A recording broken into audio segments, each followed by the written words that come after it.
The call came at noon. "Mr. Hale, I need to talk to you about the woman who's been picking up your daughter." Her voice was careful, almost apologetic. I frowned into the phone. "What woman? I always pick her up." A pause. "Sir, for the past week, a woman has been signing her out at 2 p.m. I laughed, short, hollow. "That's impossible. The teacher emailed the sign-out sheet." My blood froze. The handwriting was neat, familiar, precise. My wife's. But my wife was in Denver, a business trip. She'd called me every night from a sterile hotel room. I drove to the school. The hallways were sterile, humming with fluorescent lights. When they showed me the footage, my stomach turned. A woman. Hair like my wife's. Walk, posture, everything the same. Signing the sheet, holding my daughter's hand. My daughter looked calm, trusting, and I felt the world tilt sideways. If it wasn't my wife, then who was it? And why did my daughter go willingly? That night, I didn't mention it on the phone. My wife called, voice syrup smooth, asking about dinner, about our daughter's homework. I lied. I smiled into the silence. All good here. But inside, my mind sharpened into a blade. Because if it wasn't her, it was someone who knew her well enough to imitate her, or someone my daughter already knew well enough to trust. The way my wife's voice had steadied when I told her nothing was wrong, that bothered me most. No surprise, no curiosity, just relief. I checked her flight details, the airline confirmation she forwarded weeks ago. Too neat, too polished. When I called the hotel, the receptionist hesitated before confirming her stay, a hesitation heavy enough to plant doubt. A week of a woman signing my daughter's name, a week of silence in my own house. The pattern wasn't random, it was deliberate, and it circled back to her. I became meticulous. Phone records first. Numbers dialed late at night, always deleted by morning. She wasn't careful enough. Bank statements next. Cash withdrawals in our city, while she was supposedly out of state. I waited, observed, controlled my breathing. Even my daughter, 6 years old, innocent, gave pieces away.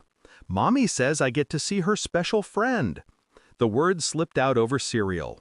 I didn't flinch, I didn't press. I just nodded, filing it away. Special friend. A woman who looked like my wife, picking her up from school. I bought a small camera, disguised it in my car. The next afternoon, I followed. I watched the double appear. Same coat, same hair. She held my daughter's hand like it belonged to her. And when she turned, just slightly, I saw enough. Not my wife. Younger, sharper, but the resemblance was uncanny. A sister, not by blood, but by choice. And I began to realize the betrayal wasn't new. It was older than I imagined. The truth arrived in a single file folder. Hired investigators don't embellish. They deliver facts. Photos, timestamps, hotel receipts.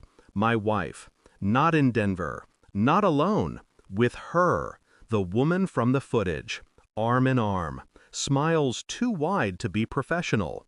She wasn't away on business. She was here all along, living another life in the shadows of mine. That night, when she came home, suitcase staged with folded clothes, I was waiting. The folder sat on the table. She froze. Her smile faltered. "What's this?" "Read." Her fingers trembled. Pages flipped. Each picture, each receipt, stripping her mask away. Her lips parted, searching for lies, excuses, apologies. Nothing came.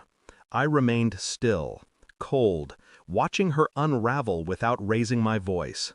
When she finally whispered, "It's not what you think," I almost laughed. I said, "It's exactly what I think," I said.